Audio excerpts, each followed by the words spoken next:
Hello and welcome to the Rotoworld Baseball Show. I'm your host, Eric Samulski, joined by my co-host, Scott Pianowski.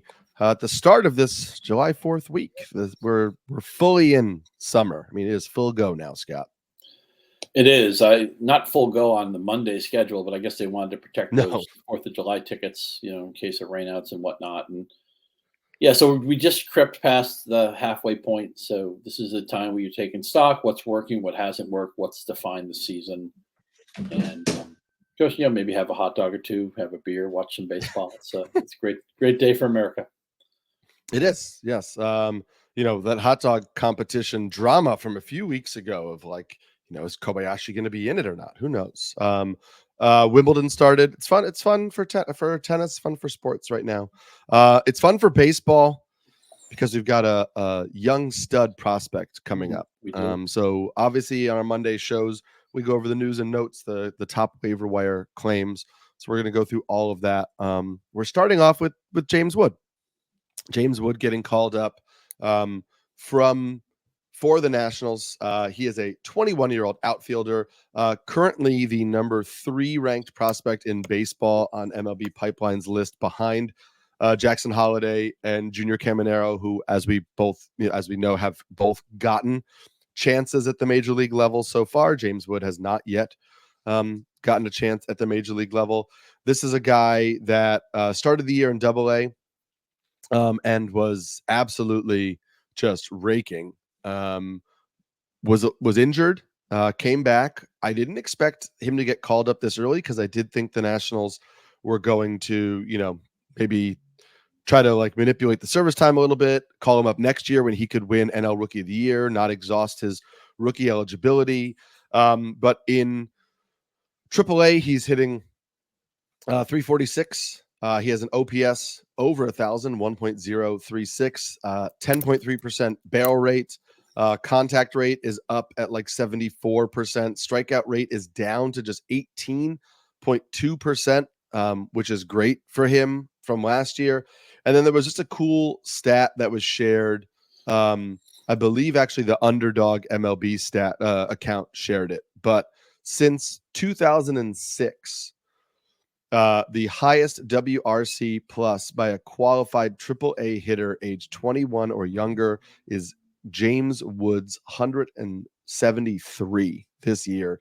Was putting up better numbers than Kyle Tucker did back in 2018, than Adam Jones did back in 2017, than Freddie Freeman did back in 2010. So the pedigree is there. The stats are there.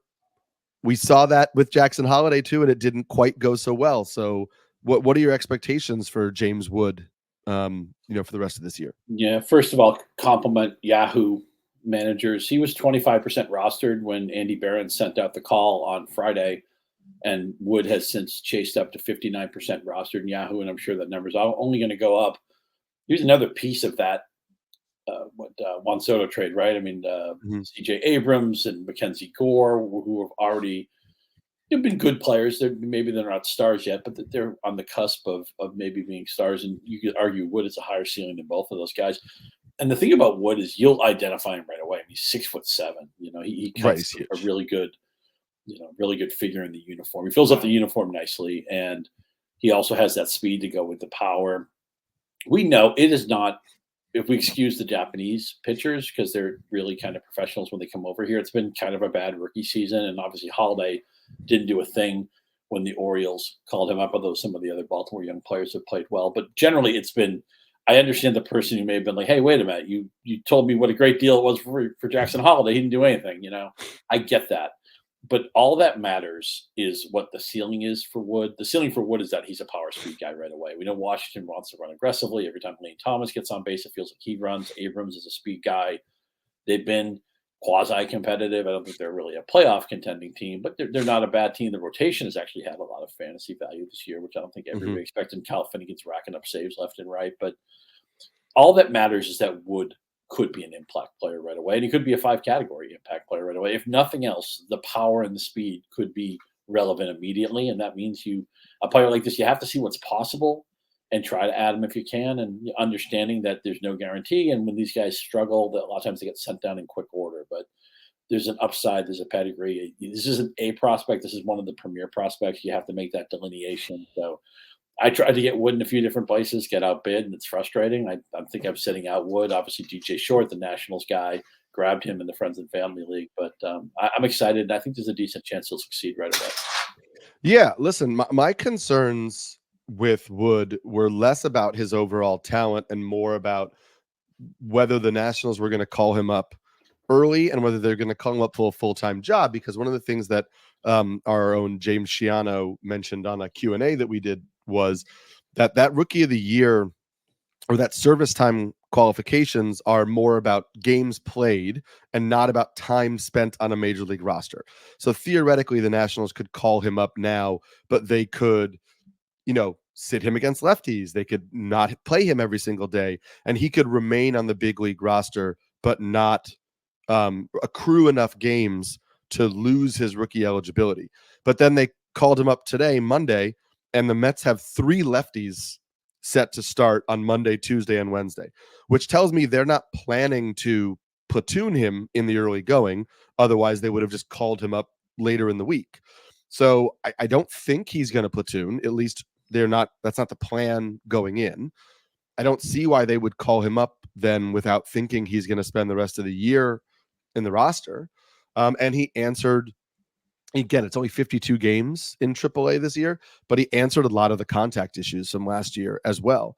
And as you mentioned with that power speed, like even if he hits 240 at the big league level, because, some of that swing and miss comes back, he could hit 240 with 10 homers and 10 steals from here on out.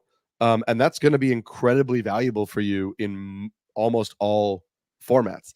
17.3% walk rate this year at AAA too. So if you're in an OPS or an OBP league and maybe he hits 240, but maybe that on base percentage is 330 or something like that, that gives you a little bit more of a boost too. So, I don't think we're telling anybody anything they haven't heard in go pick him up, but go pick him up. And sure, it might involve sending him back down again, later on in the year, but you have to take these risks mid-season with these prospects. There's not a better hitter coming up at some point in the year. Maybe Junior Caminero at some point, but this is the guy. So if you're going to spend on any of the hitting prospects, it's right now. Do you think the Padres screwed up when they made the Soto trade? The initial yes one, and no. To get to acquire Soto, of course, I'm talking about. Yeah. Yes and no. I don't think the cost or the decision was poor. I think the issue was the decisions around that put them in a financial situation where they needed to then make another move because they didn't feel confident they could re-sign Soto at the end of this season. So maybe it wasn't the Soto deal as much as the Soto deal with the Xander Bogaerts deal on top of it, or some of the other compounding. Hey, we're going to go all in. Oh wait, we've spent too much money. We don't have the money to do this. Now we got to blow it up after a year. I think trading for a player like Soto makes sense if you are then going to make decisions around trying to re-sign him. And I don't think they did the second part of that. So I think that's my concern more than the initial trade for Soto. Guys, I'm really sorry. I have to take a 30-second break. We'll move on to... Hang on 1 second. I'm sorry. Sorry, say it again, Scott. I don't know if that was my issue or not. We're having some Wi-Fi issues.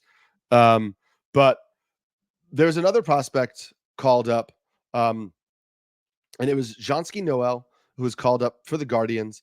I have been told that his nickname is Big Christmas, obviously because his last name is Noel. And it vaults up there for potentially one of the best nicknames in all of baseball. I mean, Big Christmas is such an incredible nickname.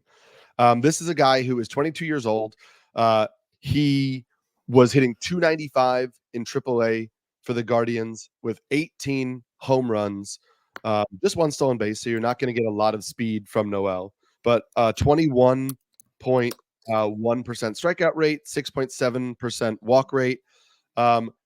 We talked about whether the Nationals would platoon Wood. The Guardians, as of right now, seem to be platooning Noel a little bit. And as a right-handed hitter, it hasn't really been working in his favor too much.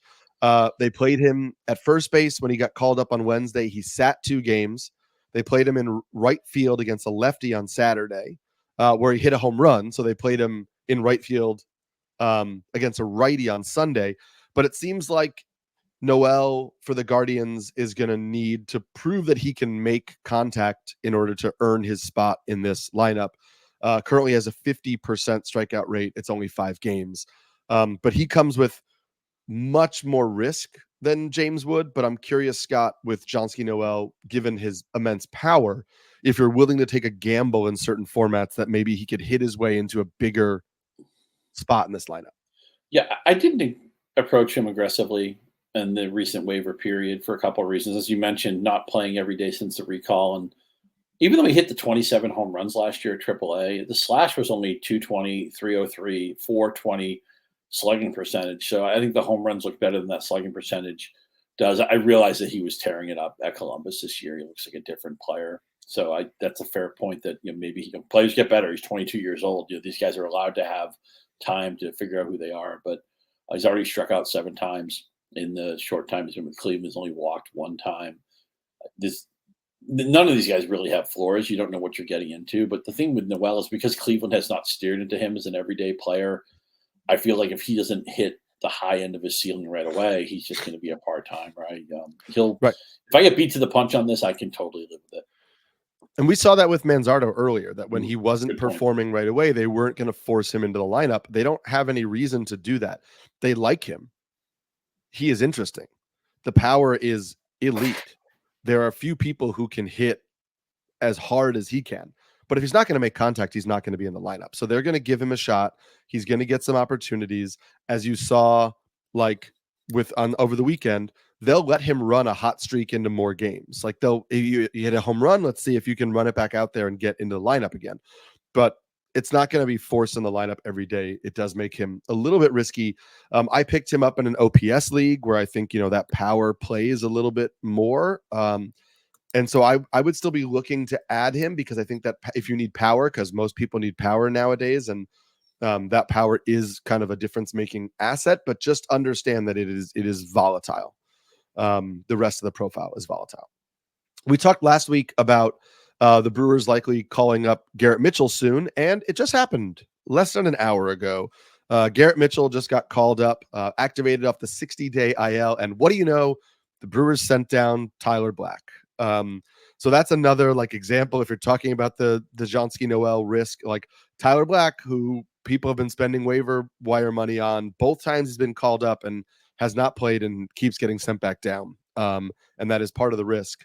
But Garrett Mitchell, 12 games at AAA during this rehab assignment, was hitting .318 with 4 homers, 4 steals, a 19% strikeout rate, and a 11.5% walk rate.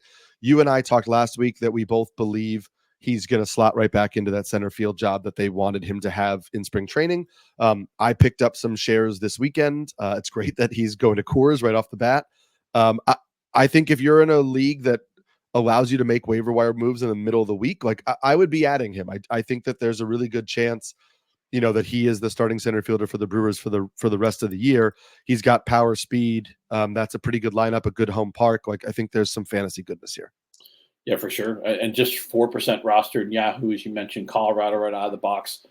And this is often the right cadence for rookies. And again, I'm not going to stop anybody from picking up Wood. And I was excited about him. We talked about him a few minutes ago.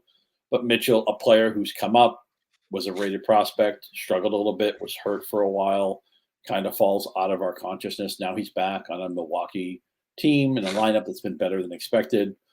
We know that they've kind of had a scotch tape approach with their outfield a little bit at times this year, but Mitchell's always projected as one of their primary players. And yeah, I can't believe when I picked up the tag right now, I thought, okay, he's probably 15% rostered or something. I mean, the fact that he's 4% rostered means a lot of people will be picking him up probably a week late, and you're going to miss all this stuff he might do in Colorado. But if you have first come, first serve, he's, you have our permission to pause the podcast right now and go see if Mitchell's available, because I will approve that addition. you need, and if you get Scott's approval, go and do it. Well, there you go. Two big moves came this weekend for the Phillies when they put both Bryce Harper and Kyle Schwarber on the 10-day IL. Harper had that video kind of going viral where he looked like he pulled his hamstring while trying to beat out an infield single. Schwarber is dealing with a left groin strain. These are two things that will probably take a couple of weeks with a team that's 8 games up in the NL East, and they may feel with the All-Star break coming, no need to really like rush anybody. Take the extended time, maybe take time through the All-Star break, like make sure these two guys are both 100% ready to go for, the remainder of the summer. You're obviously putting both these guys on your IL. You're not doing anything with Schwarber and Harper. They're going to be back and they're going to hit the ground running. Who benefits in your mind for the Phillies just in terms of filling these two spots in the lineup? And anybody that you think becomes fantasy relevant, or just players who will start but shouldn't move the needle for fantasy? Yeah, I'm not sure if there's a pickup involved tied to this. I mean, obviously, how does the lineup shift, right? Bryson Stott's the leadoff hitter now. He was generally batting in the number 6 slot, so that's more volume for him. He gets to hit in front of Turner and Bohm. That's good. And now Brandon Marsh is going to be the cleanup hitter. He's obviously not Bryce Harper, but I mean, he was somebody who you might see in the 6th or 7th spot, somewhere in the bottom third of the lineup more often than not. Now he gets, again, he's sitting behind Stott, Turner, and Bohm. That's a pretty good place to be.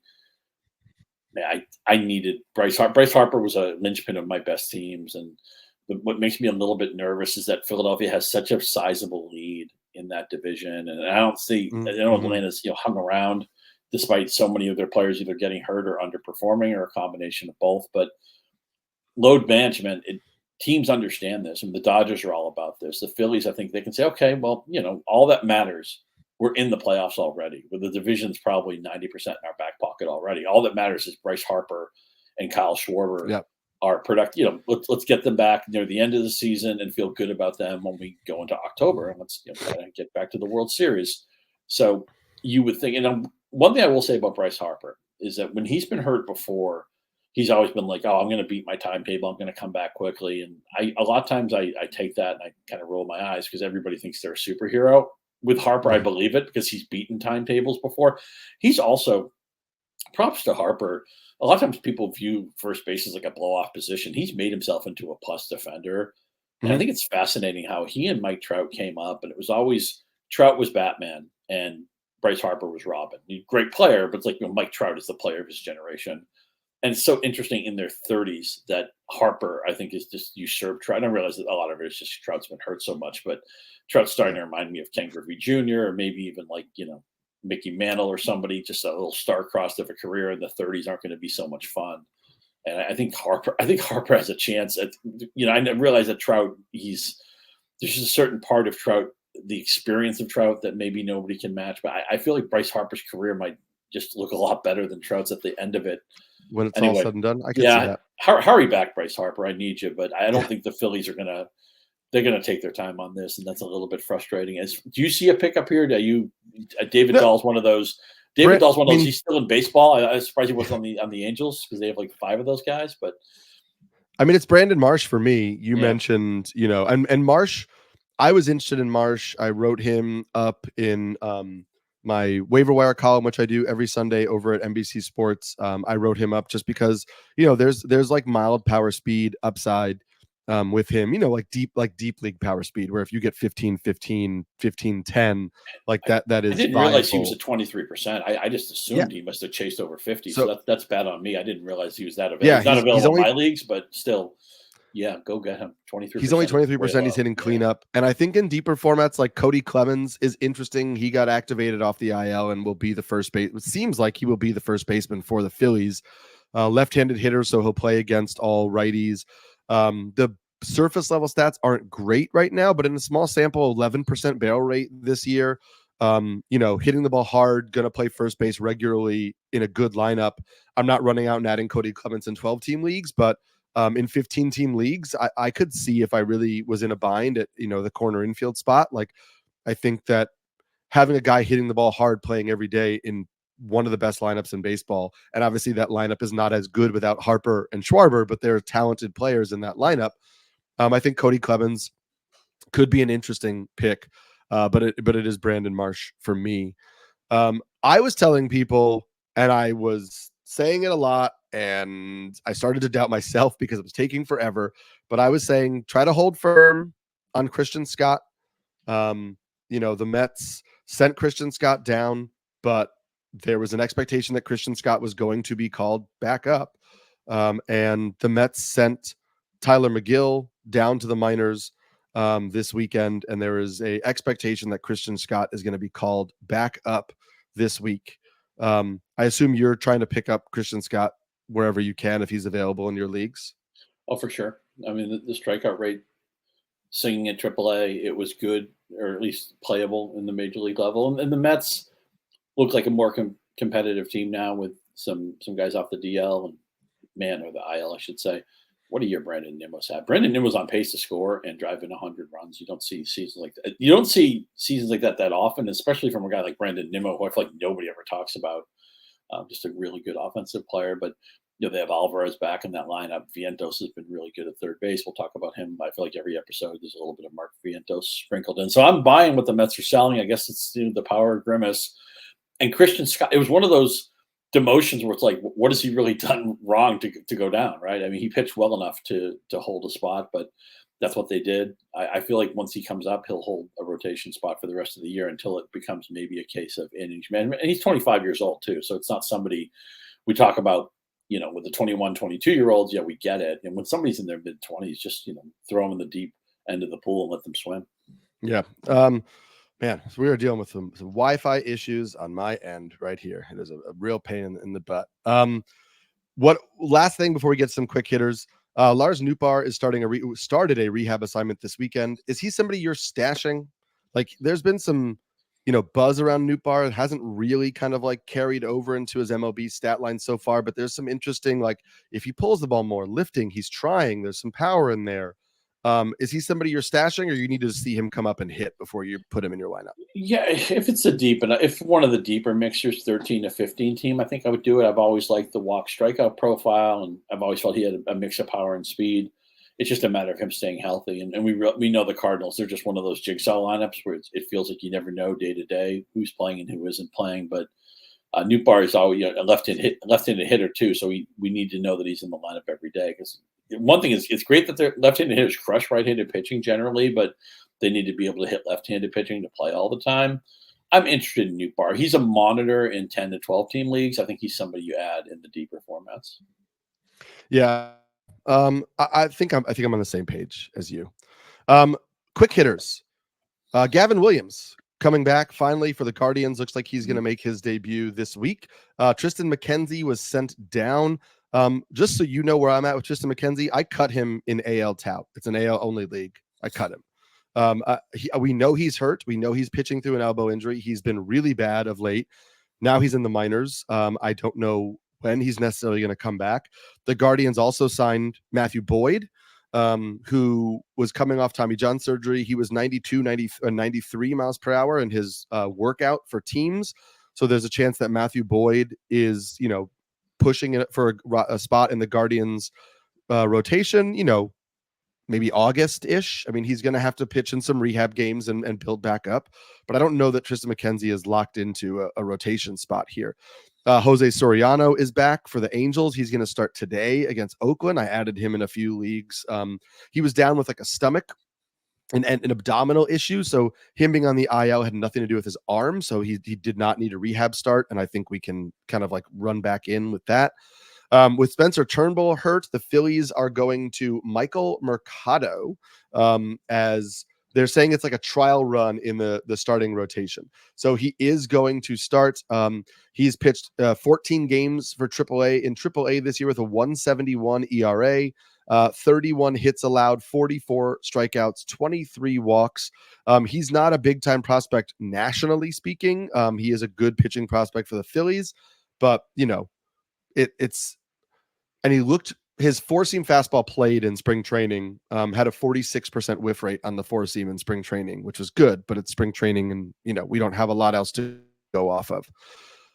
Charlie Blackmon is back for the Rockies in time for this full week in Coors. Elias Diaz is also back for the Rockies in time for this full week in Coors. Other catcher news: Joey Bart is back off the IL for the Pirates, and Gabriel Moreno will be back on Tuesday for the Diamondbacks. So the Diamondbacks are going to release Tucker Barnhart.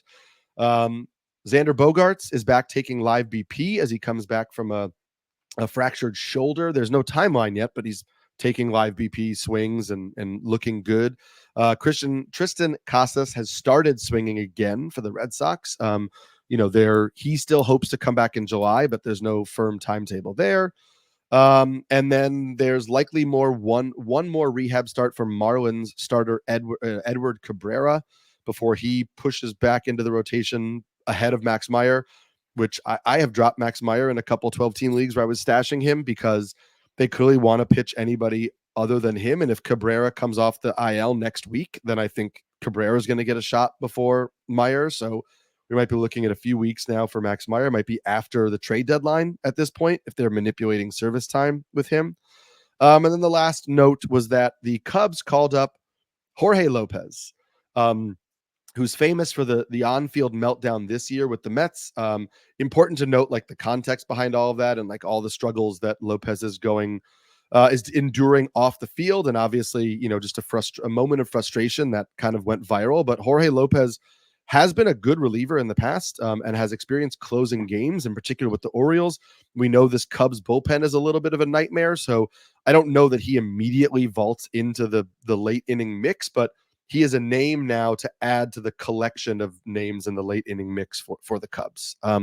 Anything you want to touch on with any of those ads right there, or those notes right there? Yeah, just a couple of things. As far as Lopez, the last thing you mentioned, Keegan Thompson also just went on the IL, so he was getting a little bit of late inning work. The Cubs have just had no answers in their 7th, 8th, and 9th innings this year. There's been a lot of injuries, a lot of underperformance, but yeah, I wouldn't rule Lopez out for sure. It's just nice to see.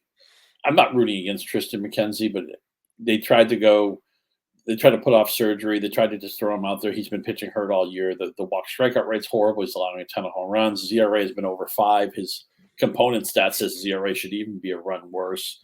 I think Joe Sheehan was picking against Triston McKenzie every time he could in his newsletter because it wasn't going to work. And I'm surprised Cleveland was as stubborn as they were to actually run him out there for 3 months. I mean, I would just shut him down for the rest of the season. But and Elias Diaz back just in time for a homestand, and Weedham catcher is a position where it's not the deepest at times. And the Colorado lineup, I'm not interested in Blackmon, but the Colorado lineup isn't as much fun as it used to be. But Elias Diaz is somebody I think is a top 10 catcher, and I put him in a couple of lineups right away. Yeah.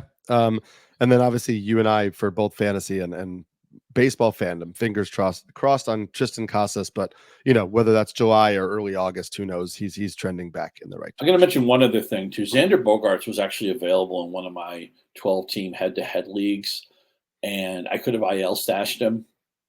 I actually chose not to, and he's since been added in all my format. I just double checked to make sure he wasn't out there, but he was performing so poorly before he went on the IL, and part of that could be injury related. But I'm not optimistic that Bogaerts is going to be a fantasy factor this year. I'm positioned where if he beats me, I can live with it. Yeah, I can see that. We were already talking about the lack of power numbers and the struggles this year, and that's without dealing with a fractured shoulder. So it might not go particularly well for him the remainder of this year. He wasn't available in any of my leagues, but I don't know that I would have aggressively bid. Maybe like something small just in case, but I wouldn't have gone crazy. We'll talk about some of the other hitters I'd probably add because we're going to do our top waiver wire hitters next. But before we get to that, NASCAR hits the streets of Chicago as the race to the playoffs heats up this summer. Don't miss the drama and excitement in the Windy City this Sunday at 4:30 p.m. Eastern Time on NBC and Peacock. That's the NASCAR Chicago Sunday 4:30 Eastern Time on NBC and Peacock. So top waiver ads for the week. We talked about this guy before, but we'll just go quick into it. It was Noelvi Marte was the top ad.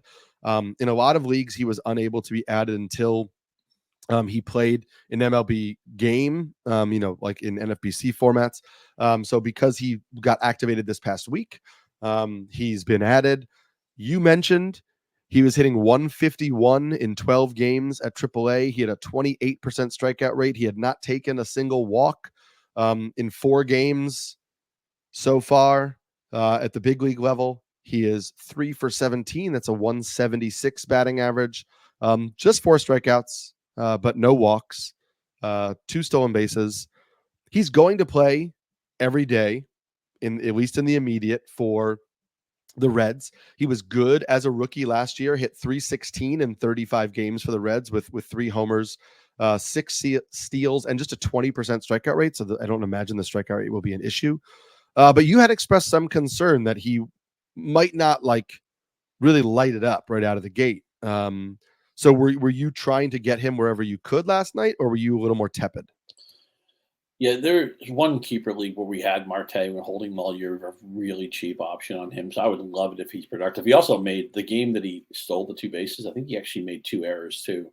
So there's the Noelvi Marte. There's the hat trick, the Gordie Howe hat trick, right? He steals a base, makes an error, strikes out. You get everything covered.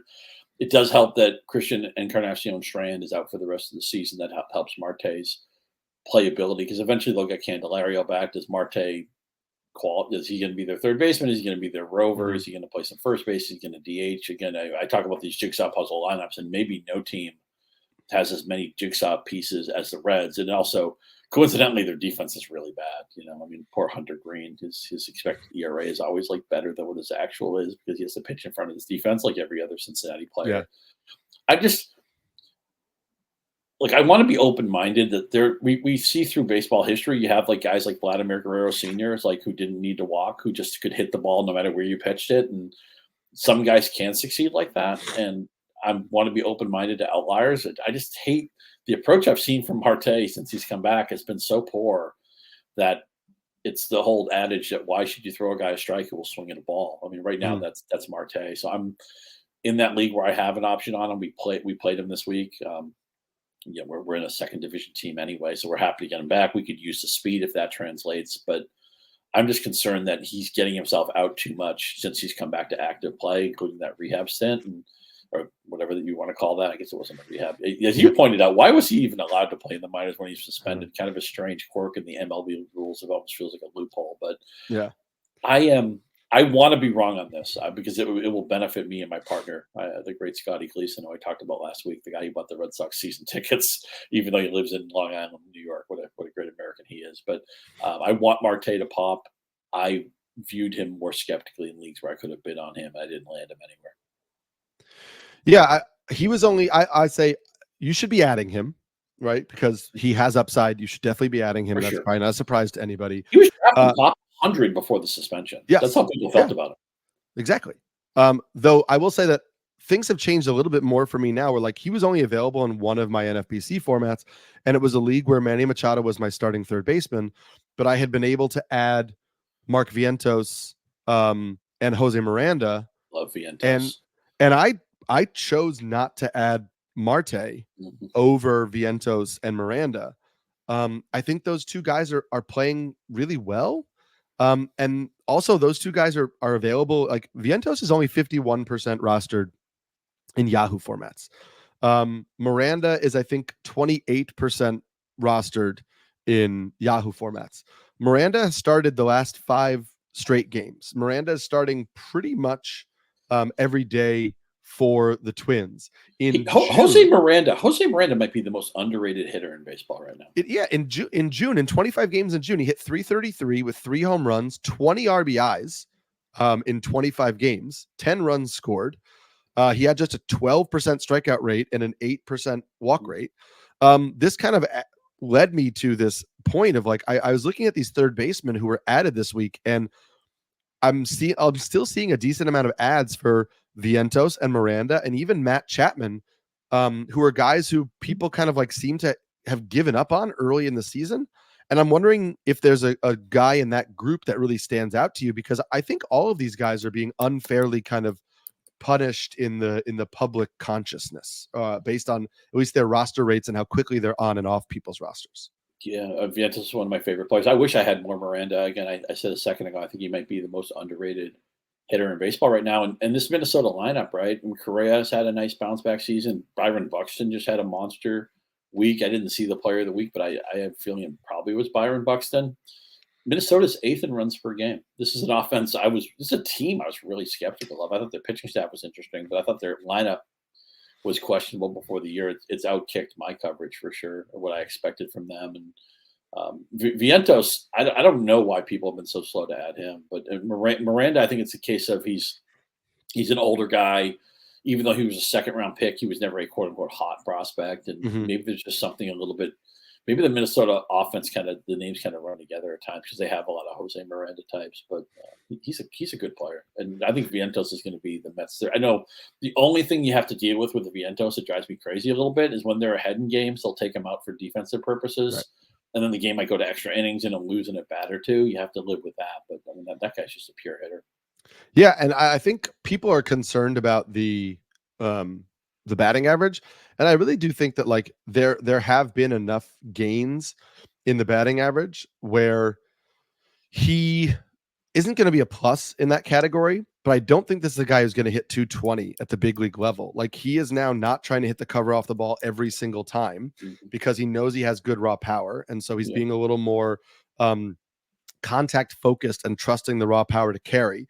So I think he could hit 250 or 260, but when you have the ability to hit 25, 30 home runs, getting a 250 batting average is not a problem. So his totally expected average is 279. I mean, right. Nobody believes that 295. I get it. I mean, he hit 211 last year, but if he can hit even 250, that will help. In a lot of fantasy leagues, that's actually a plus. And that's what I would project and say, what's he going to hit the rest of the year? I'd say, I don't know, 255, 250, 260, something like that. I think it'll be basically neutral and average, and it'll help you in 3 other categories. Yeah, I'm happy to have Vientos where I do. I'd be looking to get him if I was in one of those leagues where he's not currently rostered in Yahoo. I'm happy to have Miranda. I think Miranda in a 12-team league, maybe he's a guy you're adding because he's hitting well right now. And if you can find somebody later on who surpasses him with more upside, that's fine. But I think he is a great floor play right now, Jose Miranda of the Twins. And so I would be trying to get him in a lot of places. And Matt Chapman, Matt Chapman is doing what things that Matt Chapman does when he's going right. Like 11 homers, 7 steals is nice to see. That is a career high by a lot. 242 batting average. The strikeout rate is down under 24%. He's being way more aggressive this year, which has led to it's actually led to less swinging strike rates. Like his swinging strike rate is down under 10% for the first time since 2019. He's swinging out of the zone a lot. His zone contact rate is up to almost 84% though. So you have a guy who was potentially a little too passive in the past. And what I see is like, it's so funny. It's like he is swinging more. He's also taking more called strikes in some way, but swinging and missing less. Like the Matt Chapman profile is wild to me right now, but he's making a lot more contact in the zone. He's making a lot more contact overall. I think he's making slightly better decisions for contact. And maybe not all pitches he could, drive out of the park. But again, maybe that's a side effect of playing in San Francisco and realizing that maybe I can't drive everything out of the park, but if I still hit things hard in the gaps, 11.3% barrel rate is pretty good for him. He's running his highest line drive rate since 2020, the COVID shortened 2020 season, and the lowest fly ball rate since 2018. But I think that even if you're not getting tremendous power from Matt Chapman, you're getting solid power. You're getting 20, 25 homer power with a batting average that's not killing you and solid enough counting stats. And he might also get 10 stolen bases this year. So like Matt Chapman is being useful in a lot of formats right now. Yeah, I totally agree with everything you said. One of the smartest players in baseball, and we know he's a great defender as well. Just to put a point on this discussion of these third baseman, Chapman, 68% rostered in Yahoo. Vientos has just crept over 50. I think he was 52% the last I checked. And Miranda, widely available. He's at 23% in Yahoo at the minute. Yeah, you can go get these guys if you need help at third base, which is a position that many have bemoaned as not being all that deep, but these guys have provided options. Heston Kjerstad has been picked up in more formats. He was more widely rostered this weekend because he was playing more this past week. He started 4 of the last 5 games for the Orioles. Important to note, 3 of those starts were against right-handed pitching, where we knew he would play a lot versus right-handed pitching. He DH'd on Sunday against a lefty, but that was partially because Ryan Mountcastle was sick. So Ryan Mountcastle didn't play. So Ryan O'Hearn, who also almost always doesn't play versus lefties, but he played first base, and that allowed Heston Kjerstad to DH. Colton Cowser on a little bit of a heater right now. Austin Hayes came back on Sunday. He had been injured for 4 days. So now Austin Hayes is back in the mix. So I'm curious your thoughts on Kjerstad, who, hit a grand slam the other night, is hitting 300 in his 13 games at the big league level. Looks like he belongs, but we haven't really cleared up any of the playing time log jam in Baltimore right now. Yeah, just what Baltimore needs, a young player to prove that he belongs in the major league level. Their entire lineup just blows my mind. I'm looking at their baseball reference page right now, and every one of their primary guys is 30 years old or younger. And most of these guys are in their mid-20s or early 20s. It's just crazy how much talent they have all at the same time. And yet, in mixed leagues, I really want guys. I want to know. I don't want to have a chore. I don't want to have to check the lineup every day and see is somebody playing, is somebody not playing, or check the schedule. I mean, you do it because you're a good fantasy manager, but it's a pain in the neck to have to carefully kind of micromanage some of these guys because you're not sure how much they're going to play. And because of the logjam you mentioned with Baltimore, that was the tiebreaker for me with Kjerstad, where I don't have him in some formats where maybe I should, because it's never been a question. It's one of those guys where if there was an injury, if tomorrow, and I don't wish injury on anybody, but if tomorrow Cowser was out for the season or something, or Hayes was down for the year, they had a clear path for him to play even 6 days out of 7, I would shove all my chips in. I'm just worried that I can't ever be sure. And not just the playing time, but when you have the other problem with this is that these guys can't afford to go 1 for 12. Because then they get maybe they have an excuse to not play them. And I don't know. That's, to me, a lot of times that's more frustration than it's worth. Yeah. And Cowser, he's hitting just 200 over the last week, but he has 3 home runs in the last 6 games. He has 12 on the year. He can also play center field, where Kjerstad can't. And so that adds a little bit of that value. I do think there's still a possibility that Kjerstad pushes Cowser out. But I think that's going to take a little bit of time. Cowser's going to have to stop hitting home runs, and they're going to have to see if Mullins is playing well enough to be the everyday center fielder again, because Kjerstad can't help them out there. So they're moving pieces. I could see, holding on to Kjerstad because he's playing relatively regularly, though, again, we mentioned Austin Hayes was out for pretty much all of last week, so we need to see how the playing time shakes out when he's back. So it is a difficult, frustrating situation, but I don't think that he should be on wires. Kjerstad should. I think he has the upside to be held on to. We mentioned the name Luis Matos in the past because him and Helio Ramos were called up at the same time, and we had said that we thought that Ramos had a better shot to stick. He did, and Matos got sent back down, but Matos got called back up again. And so Matos has been playing every day in right field since Mike Yastrzemski went on the IL with an oblique injury, and we know that obliques are tricky. So I'm curious if you're back in on the Luis Matos thing. I think everybody remembers the really hot week when he got called up, and maybe is not so much remembering the fact that for the year in pro ball in the MLB level, he's hitting 240. 10% strikeout rate, 3% walk rate, free swinger, 2.9% barrel rate. So not really hitting the ball particularly hard, even though he's hitting the ball in the air 60% of the time, 46% of the time. I'm not super interested in Luis Matos. No, and I'm glad that we gave Ramos out as our preference when we came to the fork in the road on those 2 guys. Matos also doesn't have a stolen base, and he's hitting usually in the bottom 4 of the lineup, sometimes the bottom 3. Occasionally he'll even bat 9th. So that's just too many strikes against him. I'm watching him with interest, but I did not add him with any proactivity. Yeah, another player that we kind of doubted earlier on in the season, but Isiah Kiner-Falefa had a really good month of June. He's playing every day for the Blue Jays still because of his defensive versatility. In 27 games in June, he hit 333, 3 home runs, 15 runs scored, 16 RBIs. He had just an 11.3% strikeout rate in June, just a 2% walk rate. So he's another free swinger. He's a guy who is eligible almost everywhere in Yahoo formats. Were you at all interested in IKF? He's been on my team for a few weeks in a couple of different leagues because he just slots everywhere. And I don't know, for whatever reason, it's working. I mean, he's got an OPS plus of 116. He's the first time in his career he's been better than an average offensive player. And he's not – I feel like – I don't have the metrics in front of me, but I feel like he's a little different than some of these rovers where some of these guys can play everywhere, but they're just, okay, he won't kill you at that position. I think IKF is actually a good defensive player. He won a Gold Glove with the Rangers in the pandemic season. I think he was a third baseman that year, I want to say.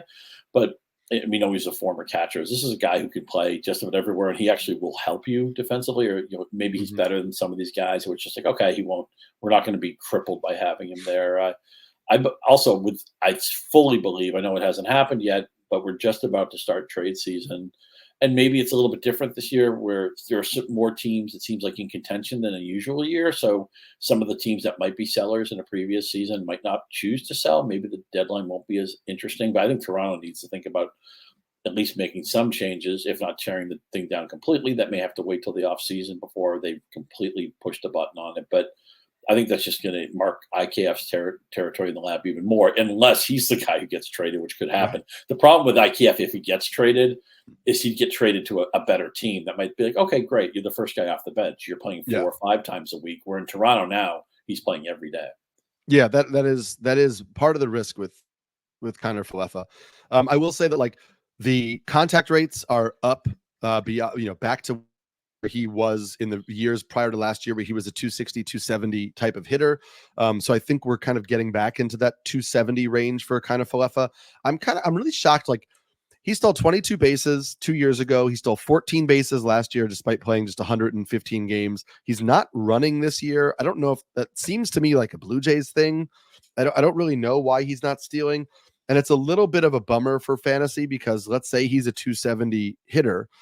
If he was a 270 hitter who's going to steal 15 plus bases, that gives you a lot more value than a 270 hitter in a lineup that is performing fairly mediocre. So the counting stats are not tremendous. And so I think that makes Kiner-Falefa kind of like a deep league batting average boost who will not hurt you anywhere and will chip in a little bit in counting stats, but isn't like a real asset. And that's a bummer because if he was running, I think that conversation changes a little bit and he has the speed to run. There's one other thing to mention with him. He was almost exclusively 7th, 8th, or 9th in the lineup. And over the last week, although he did have an 8th and a 9th, he's for the most part been the first or second hitter in this lineup. And that's a game changer. We're always looking for guys who's at the bottom of a lineup who could percolate to the top of the lineup. They've resisted that all year, but that's changed in the last 8 days. Yeah, that would be nice. That would be important for his fantasy value, in particular for the runs scored, which would be good to see. Another middle infield option is Zack Gelof, who people were dropping like crazy. He was down under 30% rostered in Yahoo formats a couple weeks ago. He over the last 2 weeks is hitting 275 with 4 home runs, 2 steals, 8 runs, 8 RBIs in those last 11 games. He's bumped up to 41% rostered. He was added in a bunch of leagues last night. However, he's still striking out 39% of the time in the month of June. So even though he's got that power and speed, he's got a major strikeout issue in a bad lineup. Are you back in on Zack Gelof, or do you think there's too many risks in this profile? Yeah, I haven't been back in. I wonder if because the powers come around, if maybe I'm late on that. But here's another. This is the opposite of the IKF situation. Gelof was hitting second just about every day for the first month of the season. Then there was a slump, there was an injury, and he has not gotten anywhere near the top. The problem with Oakland, just the top half of the lineup, you can live with it. And Buday's been solid. Rooker's been solid. Toro had a moment before he got hurt. Andujar's been okay. This is a lineup I think goes like 3, 4, maybe 5 deep at best, depending on a couple of the fringe guys, how you feel about them. I need to see Geloff in the top of the lineup. I can't have him batting 7th or 8th or 9th in a huge park, with a sewage problem, with a run scored problem. I need to see him in a better lineup spot before I get invested. Yeah, I get that. I think if I'm in a deeper format, I would take the gamble on the power and the speed. But I have no shares, and I think the batting average is going to continue to be an issue because I think that strikeout rate for Geloff is going to. He's just continuing to run, right? I mean, he's 23 yes. of 26 since he joined the majors, 14 of 16 last year, and this year 9 of 10. So, usually when somebody offers power and speed, I usually say just ignore everything else and just live on the category juice. It's just frustrating to see that 256 OBP. I realize the OBP to some degree is held back because he's not getting any hits because he still does draw walks. But 135 OPS plus last year. This year is just 81. Yeah, that part is tough. I want to ask you before I get to some deep league outfield targets. I just wanted to separately talk about Jake Meyers, who we had talked about earlier on this. On the podcast when he was starting to kind of carve out everyday playing time with the Astros. Then he faded for a stretch, but now he's, back playing regularly again. He's hitting second today. Over the last 2 weeks, he's hitting 297, 2 home runs, 1 stolen base, 9 runs scored, 7 RBIs. It feels like the Astros are still kind of committed to him. Chas McCormick is playing part-time. Trey Cabbage is playing part-time. Joey Loperfido is playing part-time. Like Myers is the only one playing every day.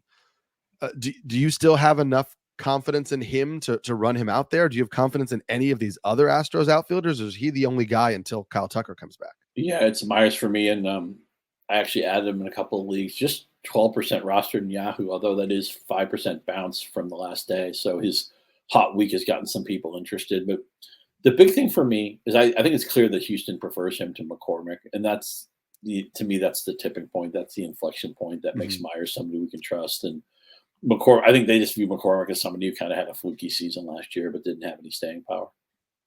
Yeah, there's inflection points in that matchup. And then Monday today, Trey Cabbage is starting over Joey Loperfido against a righty again.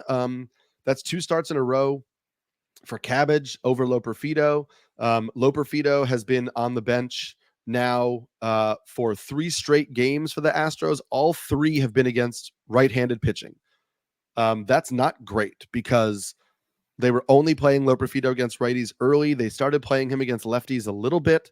Now he's sitting. It could be part of they played Cabbage on Sunday. He went 2 for 5, 2 RBIs. He's getting another shot here on Monday.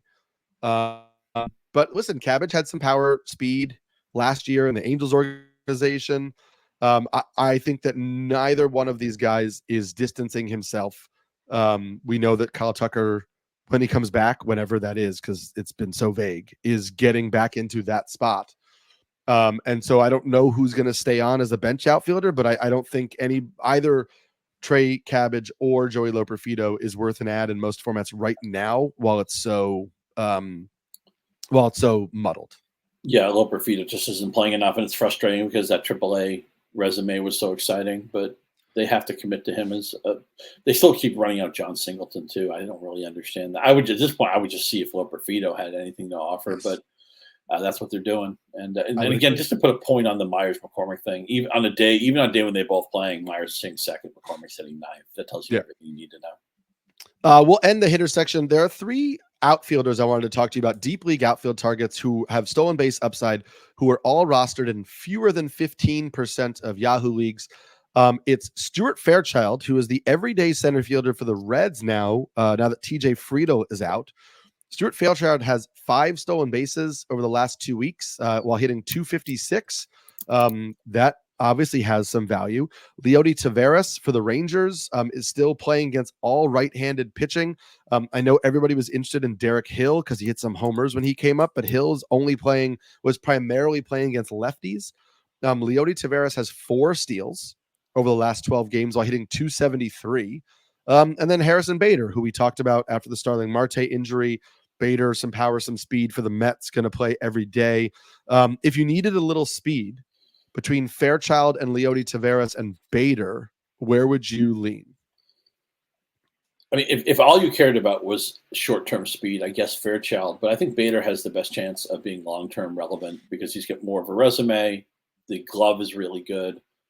I feel better about the Mets lineup of late as it kind of perked up. We talked about getting Alvarez back and Vientos spreading his wings and that season Nimmo was having. So, and man, I mean, Lindor can't be this bad forever. He's generally been a second half player anyway. So Bader, if you're just playing it week to week and you want to go with Fairchild, I'm not going to stop you. But if you're trying to add somebody who will help you now, but you also think will be on your roster in like July and August, through July and then into August, I think Bader is that guy.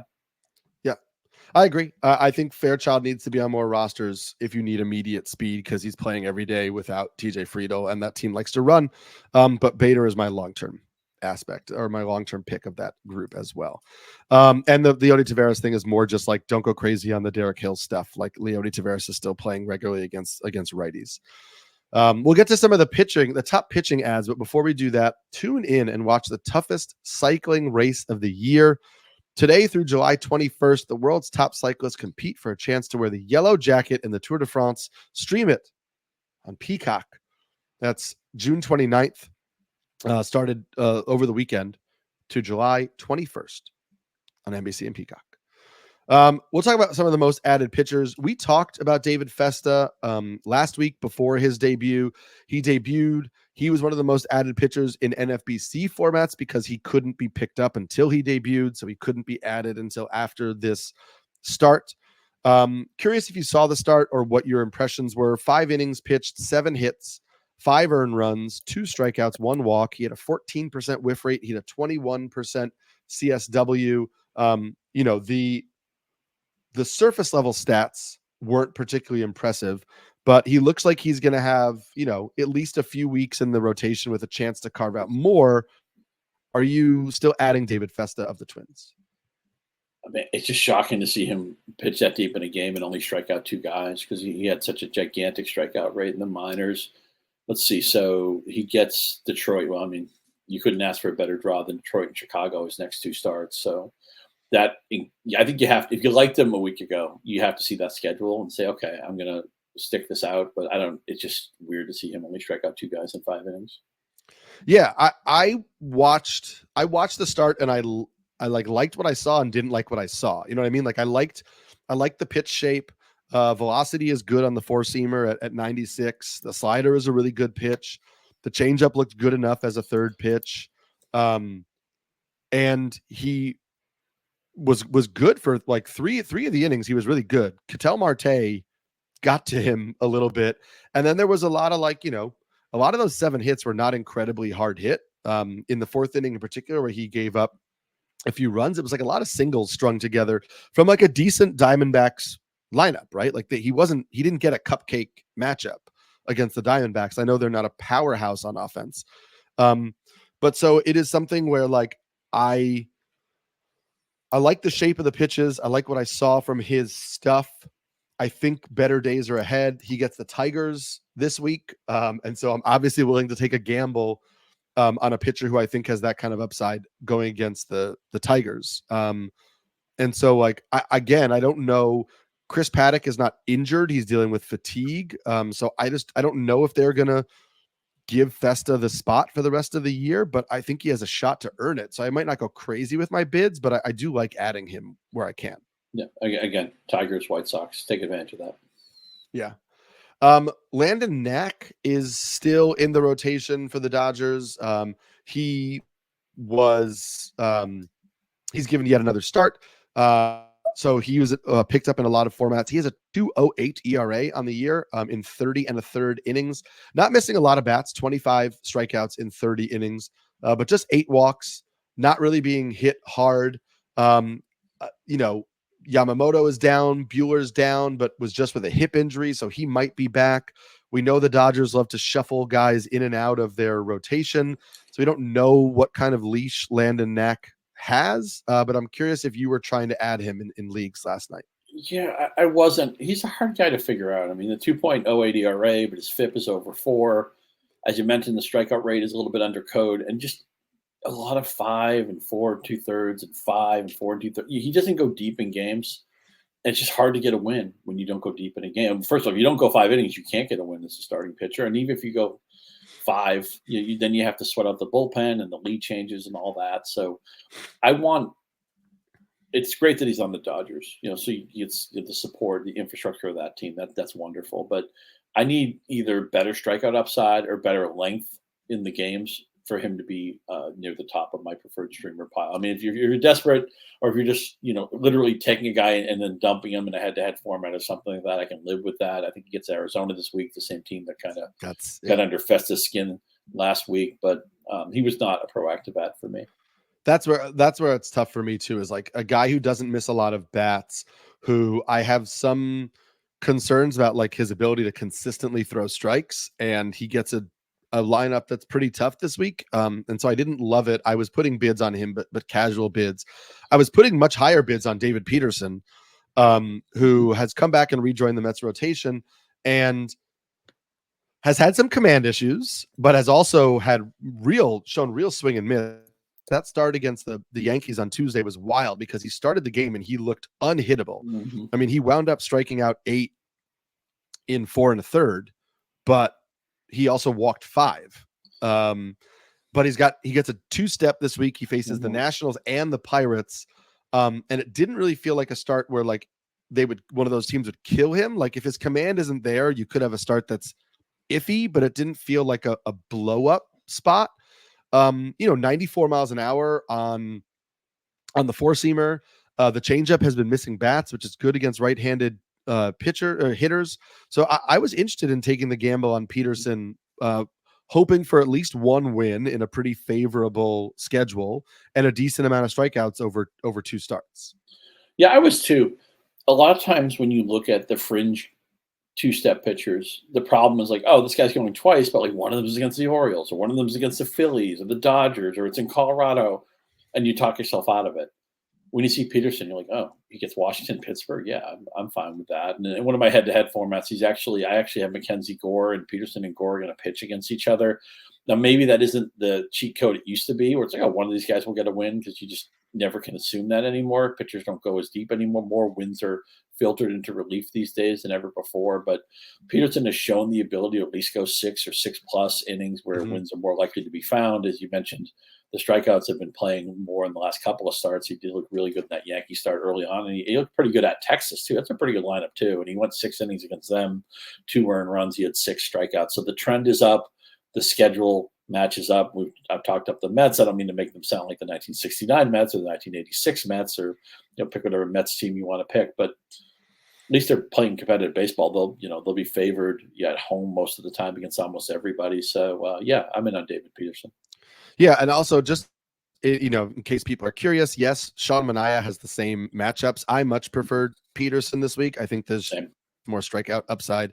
Manaea walked 5 in the Yankees start and somehow didn't give up a run. I don't really know how that happened, but I think it was a little bit of luck. Another major ad was Davis Daniel of the Angels, who had a huge game against the Tigers. 8 innings, 8 shutout innings, 4 hits, 8 strikeouts, no walks, had a 27% whiff rate, a 35% CSW. He is, gonna get a chance to stick in this rotation for a little bit. So I'm curious if you were in on Davis Daniel anywhere. Yeah, just weird, right? Kind of a non-prospect, 27 years old, comes out of nowhere. I'm watching the Tigers game. I'm like, who is this guy? What do I know about Davis Daniel? I know he went to Auburn University, didn't know much else. The problem is the Tigers are not in the AL West, so he may not see them again this season. But when anybody strikes out 8 guys and goes 8 innings and no walks too, by the way, again, a lot of that is just the Detroit lineup being in a bad place at the moment. But I think you have to at least have some interest. I didn't pick him up anywhere, but I'm going to watch his next start with heightened curiosity. Yeah, I didn't put a lot of bids on. I'm not going to lie. The Tigers had they take a lot of strikes, man. Like there I was watching. I didn't watch all 8 innings. I will just admit to that, but I watched it 5. I think the first 5 innings of this game. A lot of fastballs down, taken for strikes in the strike zone by the Tigers. A guy that's throwing 91 on the fastball. gets good extension on it, but it's not like it has great shape. Like the Tobias Myers thing is like Tobias Myers doesn't have a great fastball, but it has pretty good shape. And he uses it well. And so he can get by with like, oh, I throw all these pitches that are kind of, they approach you at similar angles and I throw them in the middle of the zone and they work well off each other. And Davis Daniels, like, the changeup is solid, is fine. The slider is fine. He controls everything really well, as you talked about. No walks. The fastball doesn't seem that, like, it seems like it's not the type of pitch that would be as good as it was against the Tigers. And so I'm really worried about this blowing up in people's faces. And yet Oakland this week, right? So right, yeah. So I mean, I'm happy to, like, listen. I picked up Roansy Contreras in a few places for the Oakland start, so I'm happy to, take a gamble on Davis Daniel for this week. I just wasn't putting big bids in because I think he might be startable this week, and then I think you could be in danger of some blow up games. I think the stat line is misleading to what the actual arsenal is for him, and so I had some mild concerns there. I want to ask you, we'll end this with there are 3 former starters who then moved to the bullpen, who now seem to be moving back to their respective rotations, and were added in a decent amount of formats this week. So I'm curious about your interest level in any of the aforementioned Roansy Contreras, who gets Oakland this week, starting now for the Angels, Josh Winkowski, who seems to be back in the rotation for the Red Sox, and he gets the Yankees this weekend. And then Hayden Wesneski, who seems to be back in the rotation for the Cubs. He gets a 2-start week against the Phillies, who we mentioned have no Bryce Harper, no Kyle Schwarber. And then over the weekend, it seems like he's lined up for a start against the Angels. Did you have any interest? Did you have interest in any of Roansy Contreras, Josh Winkowski, or Hayden Wesneski? Yeah, a little bit of Wesneski, just maybe that good season he had a couple of years ago is still fresh in my mind. As you mentioned, the Phillies lineup isn't the same as it used to be, and the second turn is decent. He would, and Contreras is just he'll have to show a lot more before I pick. I'll be the last guy to be back in on Contreras, but Wesneski was somebody in deeper leagues I was willing to throw a couple of bids on. I tried to get Winkowski in AL tout and AL only leagues. I think Winkowski is just a really solid pitcher, and whether he remains in the rotation or as a multi-inning reliever out of the bullpen, like I think Winkowski is a solid guy. I really liked how he looked in the last start. I feel like the utilization of the cutter was better. Like I think he looked pretty good. I did add Contreras in a few deep leagues because he gets the Athletics this week. But I wanted more out of that first start. And it didn't look great. Like he didn't get a lot of whiffs. The 4-seam velocity, I guess, is up a little bit, but it doesn't seem like the Roansy Contreras we saw 2 years ago, which is what I was hoping for. And maybe I'm still like crossing my fingers and hoping that we're going to get that. But I just, there's nothing we're seeing on the field right now that makes me think we're going to get that. And as we talked about when he got moved to the Angels, it's like, this is not an organization that has developed starting pitching so well that you think they're going to fix him. So I picked him up for this week. I hope it works out this week. I'm not expecting it to be, it was like a $2 ad. And I'm not expecting it to be something long-term. Which is sad because I liked Roansy Contreras when he was traded to the Pirates. I thought he could be pretty good. That is going to wrap us up on today's Rotoworld Baseball Show. We're going to be back on Wednesday. We are getting closer to, trade deadline rumors, discussions. So we're going to get into some of that. We're going to talk about maybe some moves that you could be making or some players who could tick up in value. We'll talk about in the coming weeks. We hope to bring DJ back on the pod and we can just talk about some trade scenarios we would like to see just as baseball fans, as fantasy managers, what could be fun. So we'll sprinkle a lot of that talk in over the next few weeks as we get closer to the MLB trade deadline at the end of June. As always, you can follow us on Twitter. I am at Samsky NYC. Scott is at Scott_Pianowski. Please download, rate, and review this podcast wherever you listen. It's really good for us to get that podcast out there and have more people listen to it. And we will check you on Wednesday for another episode of the Rotoworld Baseball Show.